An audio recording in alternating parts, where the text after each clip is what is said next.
uwakoze cyane yageze kuri byinshi, ahubwo uri gufata time ihagije iyo kumwibazaho cyane, uri kumusebya, uri gushaka kuba washaka n'ikintu cyanamukuraho. Umuziza iki? Ngo ni uko afite byinshi yagezeho, iterambere amaje kugeraho. Tujye tugabanya amashyari. Umwanya dufata tugira umuntu ishyari, tujye tuwufatisha dukora ibintu bifite akamaro kuri twebwe, bitugirira inyungu, bitwubakira ahazaza. Nta mpamvu yo kureba mugenzi wawe niba yakoze ibintu birenze ngo wumve neza ko ugomba kubisubiza hasi, kuko si wowe ubishyiraho, kandi Imana itari yashyiraho akadomo kuri ibyo bintu yatangiye, we nta kintu ushobora gukora. Never.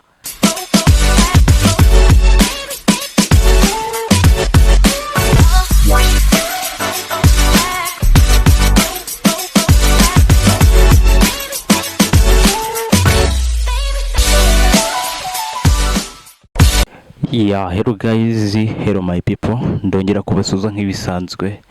Ni wa muhungu wanyu Ditaisi ubagezeho ibiganiro bitandukanye umunsi ku wundi. Rero mu buzima bwacu hari ikintu tujya twirengagiza mu buzima abatugiriye neza.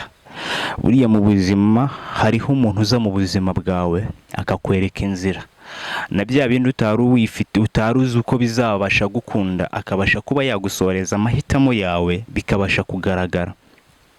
Impamvu ngiye kuvuga kuri iki kiganiro, twese mu buzima tugera ahantu runaka dufite abadufashije. Sintekereza neza yuko hari umuntu uvuga ati njye hano narahigejeje ku giti cyanjye nta muntu umfashije. Aho ngaramutse bivuze ati yaba abeshye cyane. Niyo byaba ari umunsi umwe yaba yarabigukoreye, ariko yaba yaragufashije cyane, yaba ari inyungurabwenge yagiye aguha, aba yaragufashije mu buryo bunakomeye cyane kurusha ibindi byose.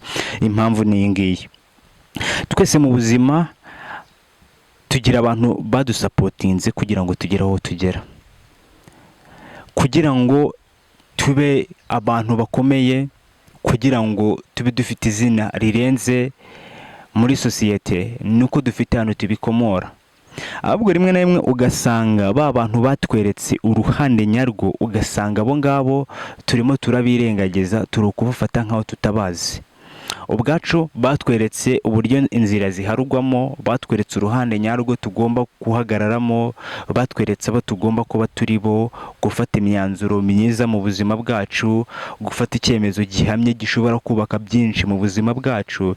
Ariko ugasanga bamwe na bamwe muri twebwe turimo turabyirengagiza cyane, twabishyize kure kuri twebwe, ntidushaka kubitega amatwi, ntidushaka kubumva, ibintu nk'ibyo ngibyo. Ariko nyamara rero buriya mbabwiza ukuri, twese buriya mu buzima ntago ntekereza ko twatangiye dushinga bizinesi tuvuze ati twebwe twashinje bizinesi biturutse ku gitekerezo cyacu 100%. Ahubwo wari ufite imyumvire irenze yo kumva ko ugomba gushinga iyo bizinesi, ariko ushobora kuba nta gishoro wari ufite. Umubyeyi akabasha kukubwira ati mwana wanjye reka ngwitangiriro ukore cya kintu ubwawe urimo wiyumvamo. Ibyo ndabyumva. Rero icyo kintu wamara kugikora, ubonye sapoti, ubonye itangiriro, akamanza kukubwira ati rero kora gutya na gutya, anytime kizakugeza kuri byinshi, bitewe yuko wabigizemo ubushake bwawe. Rero umuntu ugasanga aricaye akavuga ati njyewe ngo kuba ngeze hano na hano ngo ninjye wabyifashije, ngo ninjye wabyikoreye 100%. Wapi? Byibuza support ya mbere nubwo abandi batabashaka kukumva, ariko support ya mbere wagize kuri wowe no umubyeyi wawe. Umubyeyi wawe niwe abashaka kukwereka uburyo ibintu bikorwamo. Ahantu watangiye ikintu ugakosa, akakubwira ati mwana wanjye si uko babigenza, bikore gutya wikosore. Ibwawe wamwumvira, wabikosora, ugasanga nibyo, ukavuga ati atuziko ibyo bambwiye ari byo. Ariko uvuze ati buri kimwe cyose uzagikora muri formule yawe, ukumva neza ko nta muntu n'umwe ushobora kukubwira ati kora kuki. Aho ngaho ba wibeshya. Impamvu tukiri batoya twakoraga amakosa atandukanye, tugakora amakosa menshi, ariko tukagira abantu babasha kudukebura kugira ngo tugaruke mu nzira nyayo ikwiriye. Niba wenda nk'urugero umuntu ashobora kuba wenda yarakuraga amabara akabasha akavuga ati wenda akiba agakobagana mu buryo bumwe cyangwa ubundi, bumwe bunarenze cyane, babyita gukorakora. Ubu ngubu babyita gukorakora, ugafata icyo utahawe. Iyo udahanye umwana byanga binoga icyo kintu aragikurana. Ari hantu usanga umuntu yakuze ari umujura, ugasanga umuntu aho abonye akantu arakanduruye, bitewe yuko muri ya mirerere ujya kumurera ntabwo wigeze ubwawe ubasha kumuhana ku makosa ubwawe wamubonyeho, ntabwo wigeze icyo kintu ugikora, ahubwo ubwawe ukumva neza ko ibyo arimo ari sawa. Wenda nimba uri mama wiwe cyangwa papa wiwe, mama yagerageza kumucyaha akamubwira, yamubwira ati iki kintu ntabwo ari sawa, mama akamubwira ati winkubitira umwana. Ese yagerageza kumucyaha, nyina akamubwira ati winkubitira umwana. Ibintu nk'ibyo ngibyo ugasanga rero ya mico ukayikuririza ikazamuka cyane. Ntabwo mu mirerere yiwe navuga ngo aba yarigeze atojwe ikintu cyitwa umuco. Buriya umuntu nimba atukana, nk'urugero nimba umuntu ashobora kuba yatukana, jya umanza utekereze mu bwana bw'uko yari ameze. Ntabwo umbwira ngo umuntu ashobora kwiga gutukana ari uko akuze, biba byaratangiye akiri mutoya. Bavuga ko igiti kigororwa kikiri gitoya, utakigoroye biba ngombwa ko gikora kigoromanze. Niyo mpamvu rero twese mu buzima twagakwiye kubaha abatweretse inzira nyayo dukwiye gucamo, abatweretse abo tugomba kuba bo, kugeza abo tuba turi bubu ngubu, bakaba baratumye twishakamo impano ubwacu twari dufite, tukabasha kuyigaragaza, tukayereka abanyarwanda, tukayereka abantu batari bazi ko inahari. Ubwawe ukabasha no kwisobanukirwa, ukimenya uwo uriwe, ukabasha kumva neza ko uyu mwanya wicayemo uyu munsi, ahantu uhagaze harimo uwagufashije kugira ngo ubigereho. Niba wari umunyeshuri, murabizi neza ko twese tuba twarize nyine, nta muntu n'umwe navuga ko aba atarize. Niba uri umunyeshuri, kujya sikuru, ntabwo navuga ko ibyo bintu, ibikoresho by'ishuri, imyambaro wambaraga ugiye ku ishuri, ntiwambeshya ngo niwe wayishakagamo. Ntabwo avuga ngo niwe wayishakagamo, nubwo mwabaga muri mu bukene bumeze gute, ariko yaravugaga ati umwana wanjye afite umuhate wo kwiga, ni umuhanga mu byo akora, reka ngerageze ubushoboka byose nshaka amafaranga yige nawe azagira ikintu ageraho. Kuko umubyeyi wese aho ava akagera aba yifuriza umwana we ikintu cyiza, aba amwifuriza iterambere rirambye ryiza birenze mu buzima bwe. Akavuga ati njyewe niyo nakwemera nkasigara mu rugo harimo ubusa, ariko umwana wanjye akabasha kwiga, akabasha kumenya byinshi, ibyo yifuza akabimenya, inzozi ziwe akazikabya. Ibyo ngibyo ababyeyi bose niko babitekereza. Ugasanga wenda nk'umuntu akoze ikintu kirenze, yewe kugira ngo umwana we yige pe, akemera akajya no muri banki akaguza amafaranga kugira ngo umwana we yige. Umwana umubyeyi aba amukunda cyane pe, nuko amubonamo ahantu hazaza heza, ahantu harenze cyane. Ahubwo nuko abana nyine icyo tumaje gukora nyine twigira abantu bahaye cyane, tukibagirwa neza nyine abatugeza abo tugomba kuba turibo, aho tuba twicaye, abatuma tuba tuhicaye, abo bantu tukabirengagiza. Buriya umuntu ushobora kuba arakweretse inzira niwe baraguhaye urufunguzo rw'ubuzima bwawe. Impamvu mvuga gutyo, nshimira ababyeyi aho bava bakagera, nshimira n'umubyeyi wanjye kugira ngo aka kamwanya mbe mpagaze nice hano mfite microphone. Ni ukuvuga ko sinavuga ko ari njyewe, sinavuga ko ari njye, ahubwo niwe mbikesha. Impamvu namwe niwe mbikesha, yabashije kunkorera bimwe na bimwe byibanze mu buryo bwose yarabashije kuba yashobora. Nanjye ndi umuntu mukuru, ndavuga ati reka nzagerageze ibisigaye nzirwanaho, nubwo yazamfasha ariko azamfasha asanga mfite aho nagereje.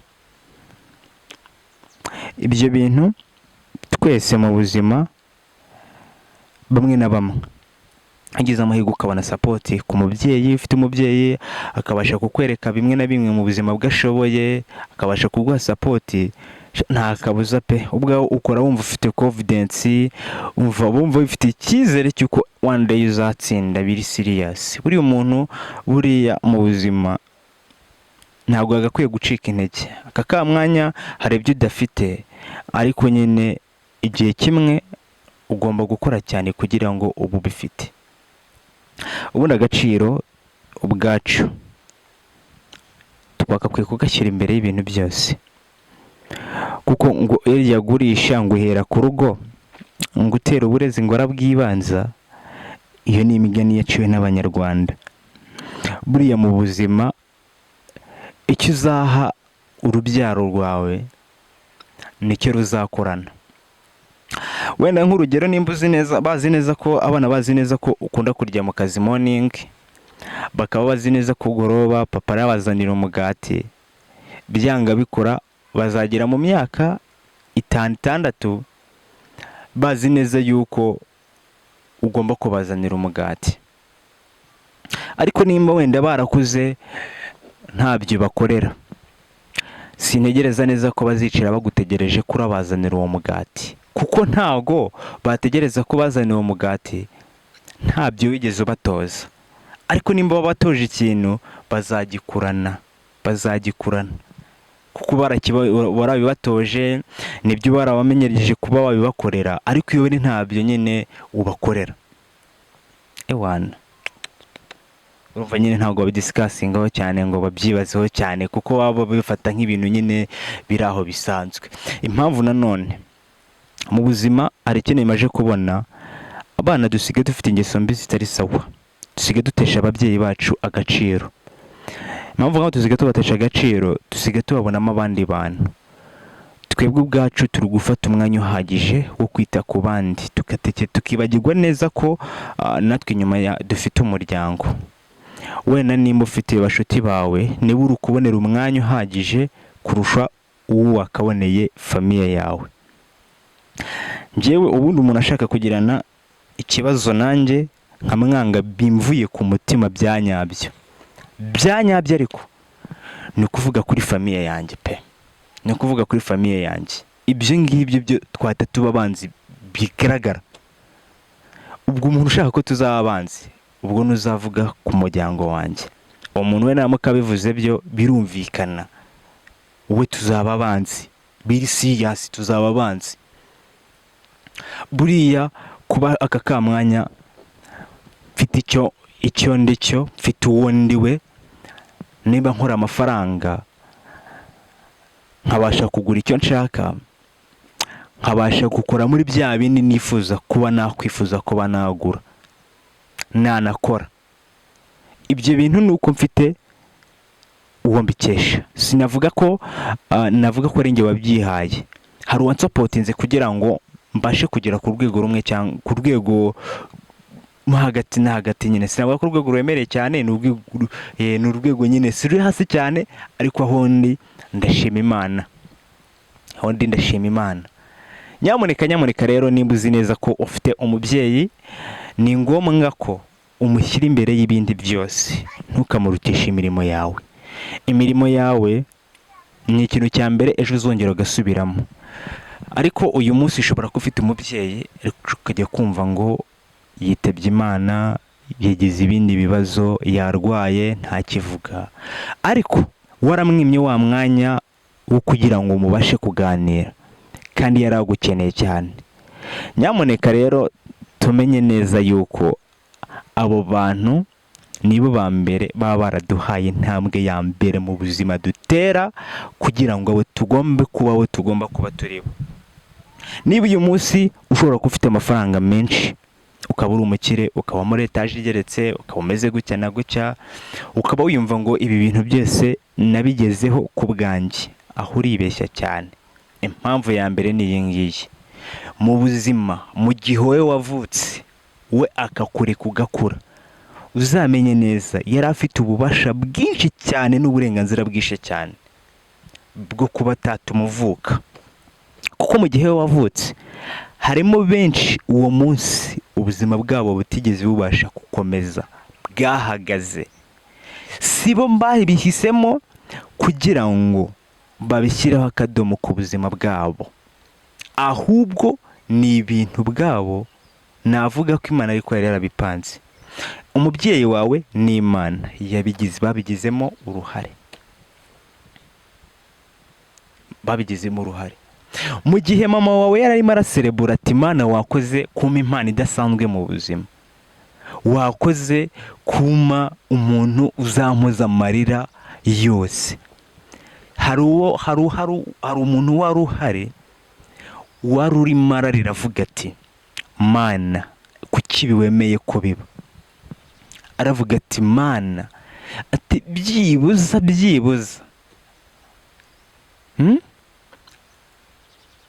akarira kuko umwana we avuye mu buzima. Ariko wowe wagiriwe ubuntu n'Imana, ntuzigere uvuga ati njye sinagiriwe ubuntu n'Imana. Wagiriwe ubuntu n'Imana, ubasha kugira ubuzima, ugeze kuri byinshi uhawe n'Imana. Umubyeyi wawe umubonamo ko nta gisobanuro kuri wowe, uri ukumureba ugasanga ni umuntu uciriritse. Ntugatekereze gutyo. Ubundi umubyeyi niwe muntu wa mbere mu buzima ukomeye kurusha abandi bose. Uko waba umeze kose, umubyeyi niwe muntu wa mbere ukomeye kurusha abandi bose. Mu gihe uzaba waba uraye niwe ukumenya, mu gihe urwaye niwe ukureba, kuko ntabwo uzajya kubwira umuturanyi wawe ngo ari uza kukurwaza. Mu gihe ubabaye niwe ukwegera akaguhumuriza. Mu gihe ufite ibibazo bikabije niwe ugufata akagufata mu mugongo akakubwira ati mwana wanjye ihangane nkuri hafi. Inshuti zawe zizabigukora ni zingahe se? Inshuti zawe zishobora kugukora nk'ibyo umubyeyi wawe yagukorera ni zingahe? We abazi ukuntu igise cyamuriye, niyo mpamvu atagufata nk'uko yishakiye, kuko abazi neza icyo isobanuye mu buzima bwe. Kuko iteka n'iteka ahora aguhangayikira, ahora ashaka icyatuma ubwawe uba umuntu ukomeye, aba yumva waba umuntu urenze mu buzima, nubwo wowe wamutesha agaciro inshuro 1000, ariko imbere yawe ntabwo bizakuraho ko ari umubyeyi. Nta nubwo bizigera na rimwe bihagarara guhora ari umubyeyi wawe.